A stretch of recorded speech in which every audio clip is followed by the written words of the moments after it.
Hey people, what's going on? It's me. You know who I am. I don't need to say my name. But yeah, I'm making another one. I guess I'm in like a mood to I don't know. I don't know why I'm in such a talkative mood wanting to make videos. Maybe it's because a lot of things are going on. Or it could be, yeah, I don't want to say. But there's just a lot of stuff going on.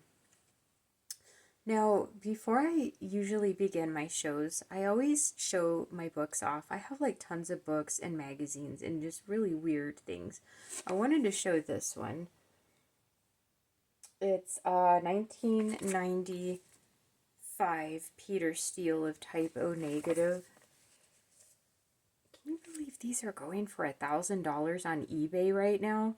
It's fucking crazy. I bought it I think in 2000 when I was like 19 years old for like 250, and it's $1,000. Don't get me wrong, Peter Steele was a very hot, sexy man. But $1,000? Holy shit. So, what are we gonna talk about today? Um, oh, one thing I did want to start out with. Okay, so I was reading I do read my comments, and I have a very different way of thinking about things. Like, I kind of have Doug's mentality. As a lot of you know, Doug and I were very good friends. Very, very good friends. Okay. He's a weirdo. I'm kind of a fucking weirdo. Two and two together, you kind of can concoct that me and Doug would be good friends, right? So he was against monetizing his channel. I'm against monetizing my channel. The reason being is we're talking about a cult that charges money for its members and to abuse its members. So, in my mind, it would be very hypocritical and I don't know what the word is. Just sort of going against my principles to charge money to talk about something that I was charged money for and my family, if you get my drift. Now, that's my style. That was Doug's style. Me and Doug were sort of like hippies. We really were. We're just kind of eclectic thinking people. Now, people that charge money for their channels and whatever, I don't care. I am a supporter of the free market. If you can make money doing whatever you want, I'm all for it, man. Because we live in shitty times right now. I would say this is almost like the second Great Depression of America. At least that's what it feels like. It's very, very weird times. So if you can make money streaming, protesting, whipping your freaking you know what out, whatever, I don't care. I really don't. What I was saying in my last video is I was comparing how protests were in 2008 compared to now because it's something I experienced and I was involved with. I've been protesting Scientology since 2006, since the Chanology / anonymous era. I have. I have posted my footage of it. Their very first protest was called Operation Reconnect, and I was heavily involved with that because at the time my sister was disconnected from us. So at the Phoenix org, there were like 60 anonymous protesters showing up, which is huge for Phoenix. But there were no ex-Scientologists. And I'm like, I have to go to this. I mean, I grew up in Scientology and my sister is disconnected. Like, I have to go and like represent what the fuck disconnection is about. So I did that. Been doing it ever since.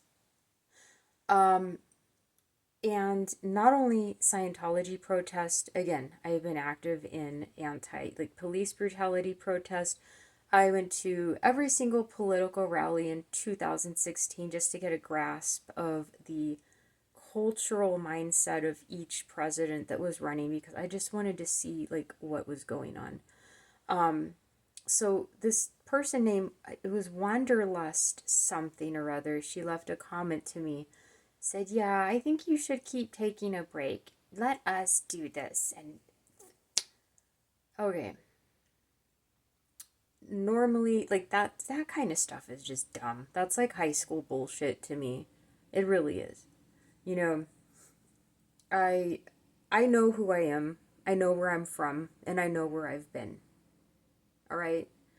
I don't need to tell some people on YouTube that leave fake names that barely discovered Scientology 3 months ago who I am and what I'm about. But what I will say, Wanderlust, and I am going to put you on blast, and I don't know if you're from America, but the word putting someone on blast means I'm going to publicize you.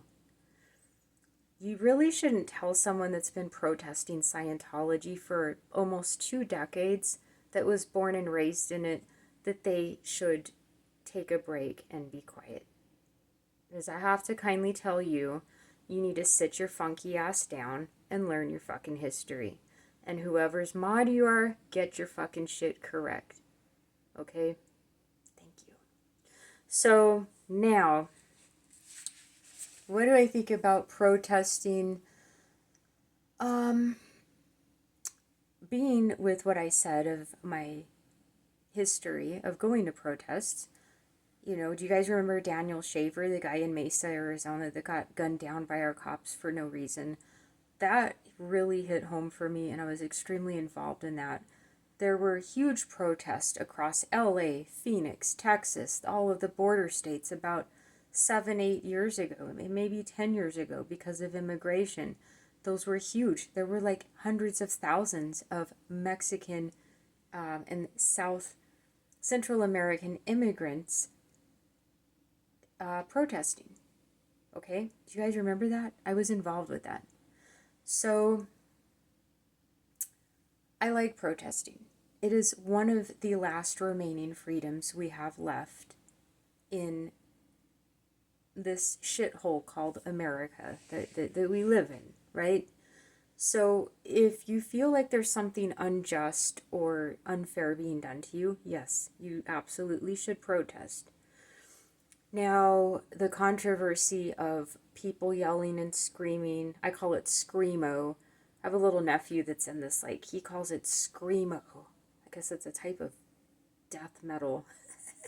I love Tool and Lamb of God, but screamo, I don't know what that is. I guess I'm getting old. He's like, yeah, I'm into screamo, Aunt Marisa. I'm like, right on, dude. But I call it the screamo thing, you know, but it's really nothing new. Do you guys remember Angry Gay Pope? Okay, he's one of, like, a legend, like, one of the original legendary protesters of anti-Scientology activism, and he is the first one to do, like, the screamo style of protesting, where he gets in people's faces and screams and yells at them and puts them down. You know, they're Scientologists leaving Big Blue and all that shit. He is considered a legend. So this thing of people screaming and insulting Scientologists, it's nothing new, you guys. Chris Shelton, it's been going on for 20 years, dipshit. Where have you been? So, anyways, there was one video that angry gay pope, and that's his name, AGP, Angry Gay Pope. His name is for self-descriptive reasons. He's angry, he's gay, and I think he was raised in a very Christian, hardcore upbringing. So what Scientology does sort of affects him because of their very anti-homophobic stance, which is absolutely true. I would say Scientology has a more hateful LGBT stance than the Mormons and the Catholic Church, bar none. At least Christians have that little saying, you know, love the sinner, not the sin. There is no love the out ethic person, but don't love the out ethicness. That doesn't exist in Scientology. So if you're gay, if you're a part of the LGBT community, and Nora has explained this explicitly because she is in that category and she's been talking about this for, I would say, 15 years or so. Scientology really fucking hates gay people. I mean, really, really, really fucking hates them. I remember when I was on staff, and not staff infection, staff, like Scientology staff. I joined staff once at 7 years old. It was like 1986. I don't know what the rules were back then. Ronald Reagan was the fucking president, but I joined staff at the Phoenix org for 3 months. It was my first grade to second grade summer vacation. And they regged me to join staff because my mom was on staff. And they knew I was only going to be on staff for 3 months. I joined staff again at 19 years old. And you know what is interesting? I actually signed a billion-year contract for that. Because, as I've explained before, the Phoenix org, Scientology, you know, you guys that are raised in it, if you think about it, it's really disorganized and no one knows what the fuck they're doing. It's a bunch of people trying to play God and act like doctors and like professional fucking people, but it's a bunch of fucking dipshits that don't know what the fuck they're doing. And it's like you know, when you spray an anthill with like bug spray and they're all like running around confused because they're fucked up on insecticide. That's kind of what being on staff reminds me of. So I was on staff at 19, and I guess my whole point is I remember I had to, I forget what division I was in. I forget if it was 2 or 6. I think it was 6. It was like the promo. You know where you have to bring people in and like show them movies like Introduction to Scientology and, you know, just the basic stuff. That's what I was supposed to do. So this staff member was training me, and this lesbian couple walked in, and they were looking for a new belief system and a new religion. And, you know, this is like the mid to late 90s, and they watched the Introduction to Scientology film, and the guy that was training me how to show the Intro to Scientology movie, this lesbian couple, one of them says, "What does Scientology believe in, you know, with homosexuality?" And the guy training me straight up said, "L. Ron Hubbard says that homosexuality is an aberration. It is an abnormal behavior and it is a perversion, and that's what we believe in." And I remember feeling so kind of sickened in my soul of like, this is fucked up. Like, this is a lesbian couple here trying to find a group that's accepting of them, and they were just told that they are disgusting, filthy dirt balls, basically. That I will never forget that. So yes, and Scientology, I don't care what they say, they are extremely homophobic. They do not like gay people. My parents are very obsessed with talking against anti-LGBT stuff, even though they've never met one LGBT person in their life. But they are obsessed with discussing it, and they get very angry about it, an issue that has yet to affect them one way or another. But it's because of Scientology, and that's what Scientology puts in your head. So, and you know, one thing I do want to say, there's a misconception.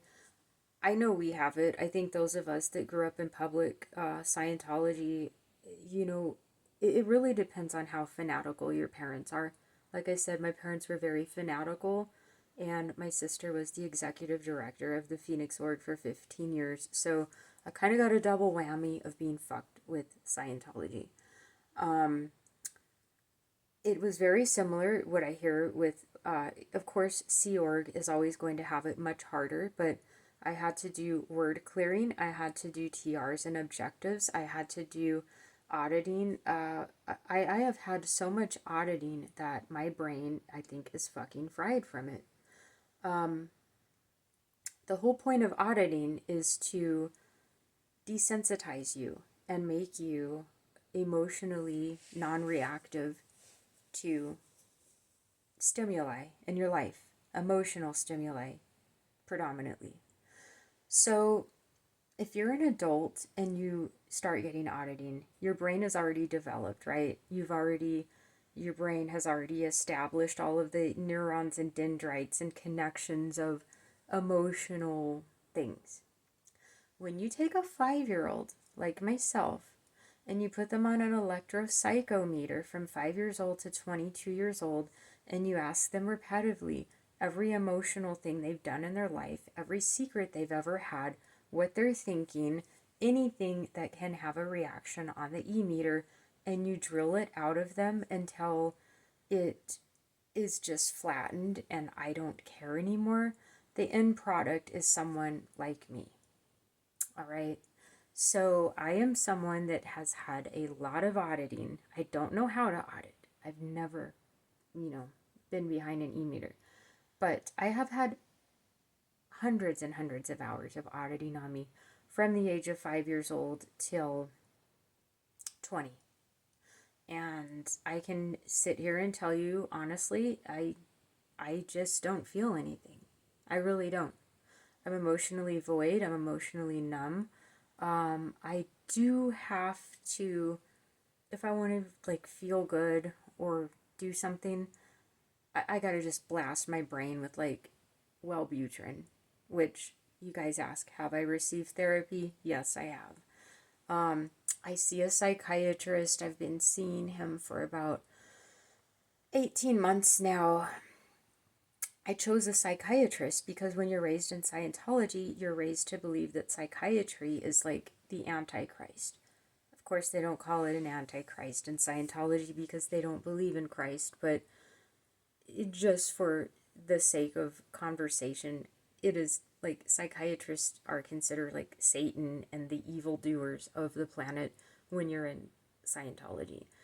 And that's one thing when I was a child that I really, I really believed it. Even though I never met a psychiatrist and I don't know what the fuck psychiatrists were back then, I really had this inherent fear that psychiatry is out to take over mankind and destroy us all. And my oldest daughter, I told you about her father, who unfortunately passed away. He was on psych meds, and my mother would constantly try to talk him out of taking them. Just stop taking them cold turkey. And, obviously that's not what you're supposed to do. But, since I was dating someone that I knew was on psych meds and I was a teenager, it's, I was kind of like weirded out, but he was weirded out by me too. We both weirded each other out. Maybe that's why we stayed together for 3 years. But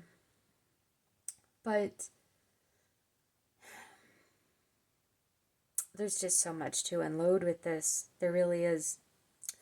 I picked a psychiatrist about 18 months ago because I wanted to get over my fear of them and what they're about. And I made sure it was during the COVID lockdowns, and so I just scrolled up and down the phone book. I found one. He's retired. He does it independently from his house, and he looks like Sigmund Freud. And he's a former, he's from San Francisco, Zen Buddhist. He lives here in Scottsdale, Arizona now. I'm like, this is perfect. This guy looks like Sigmund Freud, which is the picturesque, ideologue of what an evil psychiatrist would be, is like Sigmund Freud. So I'm like, yeah, I want you. You're the guy I want. And I'm just like, hey doc, he knows I was raised in Scientology. He finds it fascinating because I told him that I was raised to believe that he is like this evil person out to kill people. But it's also cool because I'm like, dude, give me the hardest shit you got, man. Just blast my fucking brain with like dopamine, and he'll do it. It is true. Psychiatrists, their whole primary thing is to prescribe meds. That is fucking true. And I found a really good one when it comes to that. But, so therapy wise, I tell him about I tell him stuff. But at the end of the day, would find it more effective to go to a bar, drink 6 beers and just talk to random strangers about my life. And it would probably be more beneficial, to tell you the truth. But since he's a doctor, he can prescribe things that people at bars cannot prescribe. So I always go on tangents. That was my tangent, my psychiatric tangent. Now, as far as protesting, hey man, this is a protest community. It always has been. This is the anti-Scientology community. The whole purpose is to bring awareness that Scientology sucks. And I remember that video that Angry Gay Pope made about a decade ago, where it was like this Scientologist leaving Big Blue, and he was dying from Lou Gehrig's disease. I think it's ALS, arteriolateral sclerosis, Lou Gehrig's disease. And Angry Gay Pope was like, "Oh yeah, are you ready to drop your body? Are you gonna find a new body yet?" And it was tough to fucking watch. It was really tough to watch, even for me. I'm like, wow, that's kind of fucking mean. It's kind of brutal. But Angry Gay Pope told me, he said, these people fucked with you and so many people that you grew up with. These people would like to see me dead. This is a very evil organization. And I took a look at it and I realized, and those of you that grew up in Scientology, I think you will understand, Scientology is the most non-compassionate, emotional belief system I think there is. Most religions teach you to have compassion, understanding, empathy, and feelings. Scientology is the opposite. It teaches you not to have compassion. It teaches you not to have feelings and emotions, not to have love, not to feel like a brotherhood or unity for mankind. It is the opposite of that. It teaches you to flatline your brain till you are like a just mentally void, cold-hearted fucking robot. Okay? I'm not a robot, but I am kind of flatlined, and I can be a pretty mean person. I admit that. And I blame it on Scientology. Totally. 100%. So, with that being said, when you are raised in something like that, to be a cold-hearted, mean, cutthroat person with no emotions, and someone protests you and calls you names and yells and screams at you, I guess I've kind of came to the conclusion that I really don't care and it doesn't bother me, because in some facet or another, those people are trained to repel yells and threats like that, so it probably gives them good practice to get yelled and insulted, and then they can like ignore it. But also maybe some of it gets through their head where they realize like what a shitbag belief system they are. If you think about it, these protesters yelling and screaming at these people, this is what you do in a course room. It's what bull baiting is. You have people screaming at you, yelling at you, giving you drills. Well, now in the real world, you're having people doing this to you, screaming at you, yelling at you, bull baiting you. So I kind of have came to a conclusion that although it seems mean on the surface, it's sort of like what Scientology is about if you really think about it. Getting yelled at, getting screamed at, getting insulted, getting provoked. That's the whole point of being a Scientologist going up the bridge so you will become immune to that. So when you have protesters doing this to you, use your Scientology powers and use your mind and block it out. Otherwise, maybe realize what you're doing is fucked up. I don't know. Just a few thoughts. But I hope you guys have a great night, and it was nice chatting with you all.